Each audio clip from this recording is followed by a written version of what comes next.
Alright, how's it going? This is Nutrition for the Mind. And today's topic is going to be something random, but that just popped up in my head. And it's concerning growing up. Not why, but just sharing how my thought process was growing up. It was when I say very, it was so unique compared to the surrounding environment I was in that I used to feel like lost, like I was in a twilight zone. And I don't know if anybody can relate to feeling like you in a twilight zone. Like, where the hell am I at? And then it was like slavish. It was like slavish things. And what I mean by slavish things, like people, I'm guilty of falling into the traps too as well. That's why I can openly discuss it. But I used to, so I won't be scatterbrained and it's gonna be unedited. Growing up, it was hard for me to relate to people. And it was easier to relate to like dreams, God, or what I call energy blobs, and writing and music, and I was comfortable with stuff like that. But then when I was around people, it used to be either draining or I used to feel like it was robotic. Like I was seeing people copying and doing the same thing, and I used to be like where am I at? I don't know if anybody used to feel that way. I used to be like, where the hell am I at? And then I did not know how to express myself with words, like the first 25 or 26 years of my life. And I came to that conclusion one day when I was like, I never speak up for myself, or when I did, it wasn't the right way or the honest way. It was very it was either in a traumatic, angry way when I waited to really respond. But overall, I used to always just let people say whatever, which is their prerogative. When I'm talking about people really just creating shit or saying whatever, and I used to think inside, like, what gave them the right to just make up shit about somebody? I used to thought that was weird, but I would just listen.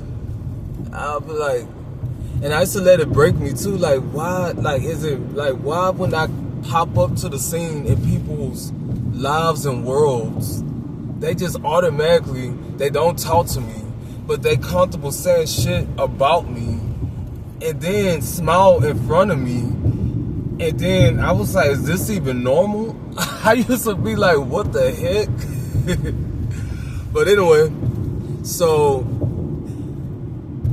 another thing I used to realize, going back to the slavish things, it's more of like a spiritual level of consciousness, slavish, or slaverish, however you want to say it. Well, that's how I used to think of it, slavish or slaverish, like antiquish, like ways of thinking, of being. And keep in mind, I had my own, I had so much shit to unravel, and so much things from environments and from things out of experience and traumatic events that I needed to declutter.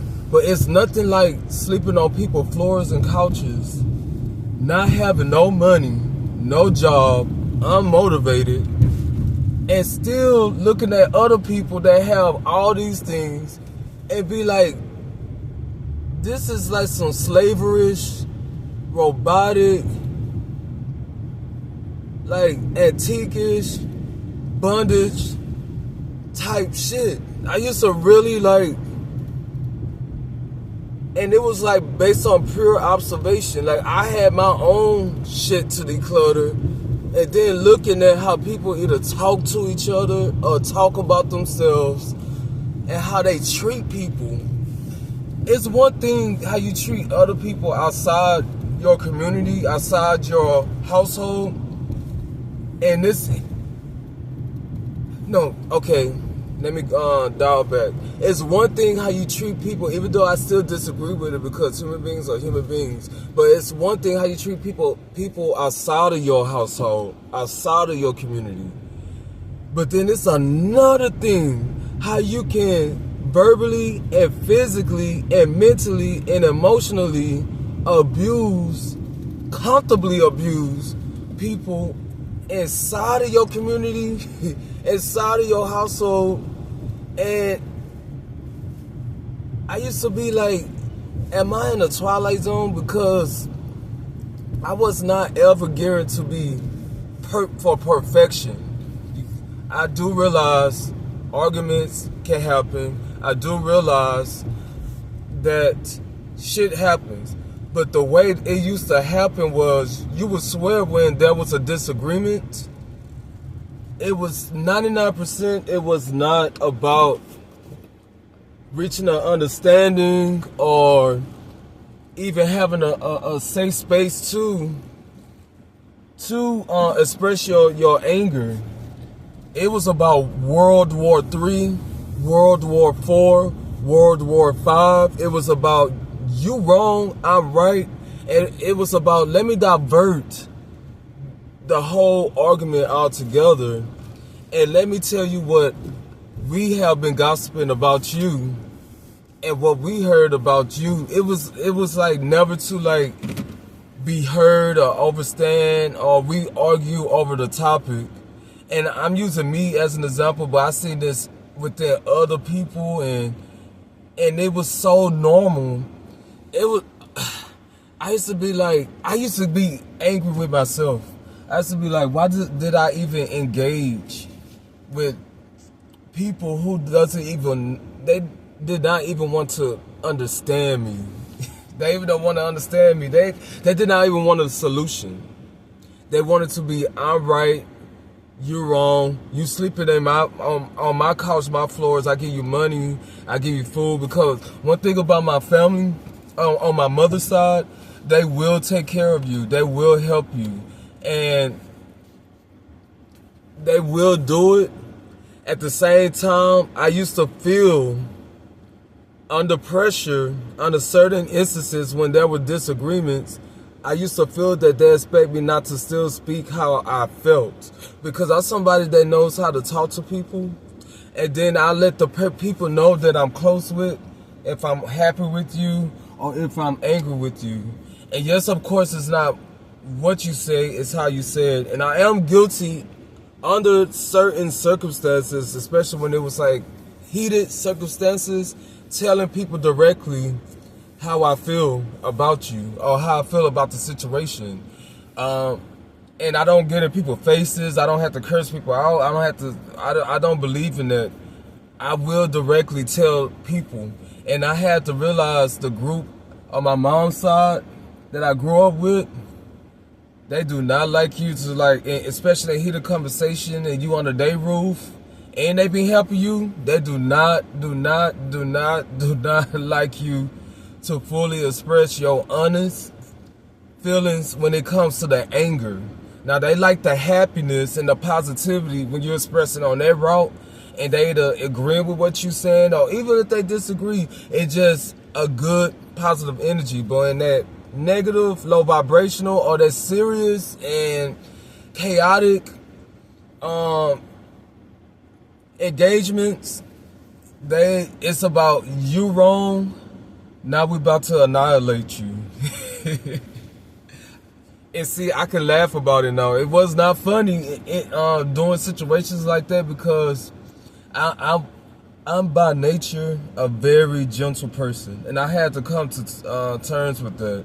I'm very gentle, and I'm very and growing up, I was very sensitive. I was very sensitive to feeling things. I used to hear things, so I used to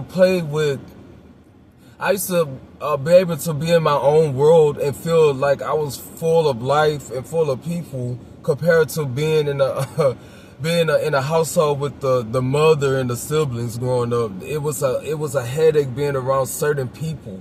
I used to feel drained. I used to be like, I need to be on the other side of the house. with myself because I did not feel alone. That was my safe haven, and that was even crossed so many times, which I'm gonna share some stories growing up in the household on my mother's side with a single parent, and I used to feel like I was the parent. I must say 80 to 90% of the time I used to feel like I was a parent. Even one time when I left for the summer, so I was in high school going to college, but before I went to college that summer, I had qualified for a 6-week program at a college to take care of 2 college courses and to like travel and things of that nature. I had left for 6 weeks. When I came back and opened the door to the house, I was like, why were there flies? Why was the cabinets broken in the kitchen? Why my room door was open? My brand new radio that a relative gave me from a different country, from a different city in my state. I only played it and I wiped it. I cherished it. It was a brand new, at the time it was a CD stereo, and it was all black. It had 2 big speakers. It was brand new. When I got back, it had scratches on it. It had, one of the buttons was missing. My bed was all messed up. I had blue carpet because I was on the opposite end in the newest room that was built. And the rest of the house had like regular carpet, but my carpet was blue. It had dirt on my carpet. It was just, I was like, I felt so violated. I was like, I was gone for 6 weeks. 6 weeks. And I was like, these people still don't know how to keep up with a household, still don't know. It was like, it was just a lot. It's a lot. So, but I know I had diverted off from the main topic, but I just want to share with y'all how my mindset used to think. Oh, and another thing, growing up, even to now, I started back because between 23 to 29, I took a break. I was like, I'll give up God and I'll just party. But now I found myself back to God. God is the best. The creator of the universe is the best. My journey is beautiful. And I'm going to tell some stories about that different journeys. Me purposely trying to get rid of God and all that stuff, rebel. Because I didn't go through a rebellion phase during my teenage or growing up, because I had to be very, very, very, very, very, very, very responsible. But then I noticed after dropping out of college the first time, I went through a major rebellious phase. And I did it proudly and gladly until I got tired of it. But anyway, I'm going to end this on this note. From when I was a kid to 23, and then it started back at 29 to presently, I realized as a kid,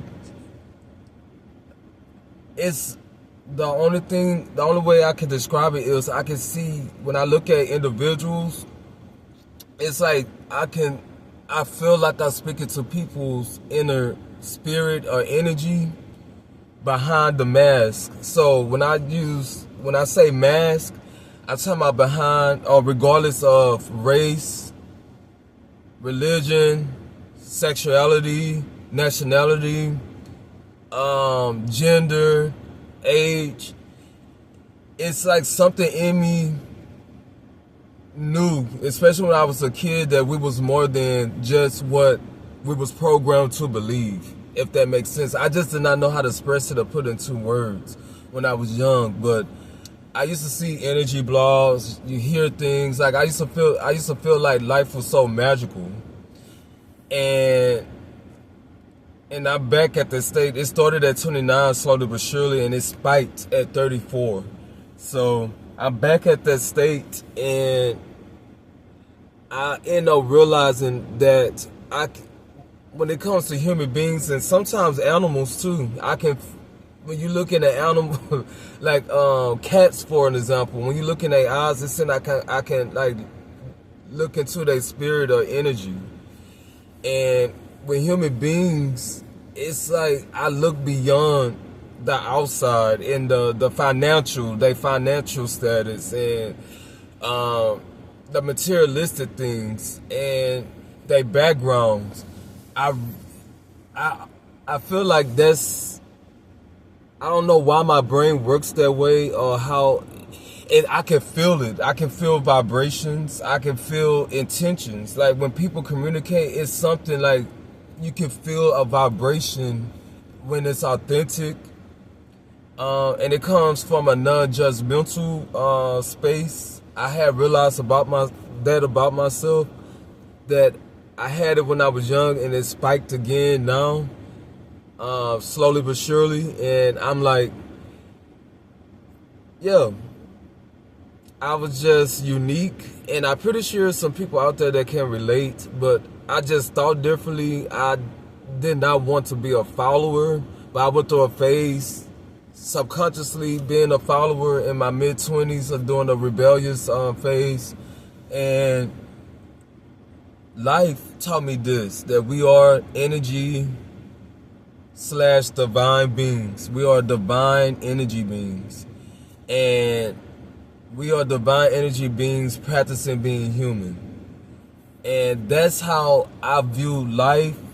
And life is like a game a little bit. It feels like I'm in like some type of simulation game. And it's up to me to follow my heart, lead with intentions, good intentions. I'm very big on, okay, what is your intention? And I'm very big on that with people. I let it in my circle, which is very small. And when I communicate with individuals and we having serious discussions, I always go based on, okay, what is the intent? Now, if the intent is to lead somewhere good or to genuinely help or be authentic, okay, we good. If it's not, then I know how to listen, but choose not to be around that type of energy again. Just remove myself without any judgment. And I feel like that's okay, and that's how I move now. Well, I wasn't expecting to do over 15 minutes, but hey. And I probably was all over the place, but please let me know if y'all can relate, if y'all were unique. And of course, I'm going to invest in a microphone and work on communicating better, because you could not pay me $1 million or 300 million to communicate, because I'm much more of a writer, which I'm working on too as well. I'm working on improving my writing by writing in my journal, writing my thoughts, and make sure it's in complete sentences, it's authentic, because I still want to make sure to practice in a writer's point of view, because I do have dreams, and it's really not dreams. I know that it's going to happen regardless, because it's like you can feel it. I just got to do my part. Patience is a virtue. Also, staying focused, I feel like it's a major virtue. Doing your part, putting in the action is a major virtue. And working on your health is a major virtue. Working on your health is a major virtue. Okay, so, and once again, I'm not going to edit anything out until I move out of this house and move into, it's going to be by this summer, I hope, because I'm getting a 2 to 3 bedrooms, so I can make 1 bedroom into an office. I definitely need an office with my own desk and everything. And yeah, I hope y'all not bored out of y'all mind, and I hope y'all just bear with me as I'm learning to express and communicate online. And I'm doing this for a purpose, because I enjoy documenting my life. I want to look back and see and be able to say, oh, I was here at this part here, and listen to how my heart feel at this moment, and be able to see how far I have evolved. And plus, I love to build a virtual community family. Yeah, that's the goal. And I enjoy doing this. This is a nice hobby of mine. It really is. It's therapeutic, and it helps me to relieve stress, relieve trauma, relieve, and it helps me to connect. It's not trauma bonding, but connect with other people that also can be like, oh, I experienced that too, and you too can share your story. So, yeah. All right, in the meantime, y'all have a great, wonderful day. I am going to eat some, I had bought some grapes and avocado, bananas, and Celsius. And I want to drink these when I'm going to work. No, not when I'm going to work. I only drink these in the middle of work. So if I have like a 10 to 12 hour shift, around the 6th hour or 8th hour, I will drink it. I either drink that or I drink green tea, matcha green tea. I'm not too big on caffeinated drinks, but I do indulge in green tea. Just 2 cups a day. Every other day. So if I don't drink Celsius, I drink green tea. If I don't drink green tea, I drink Celsius. And I go do more research on that to see if it's a great thing to do that. But thank y'all. Originate, create, authenticate, do not memorize, plagiarize, just what? Naturalize the situation. Until next time.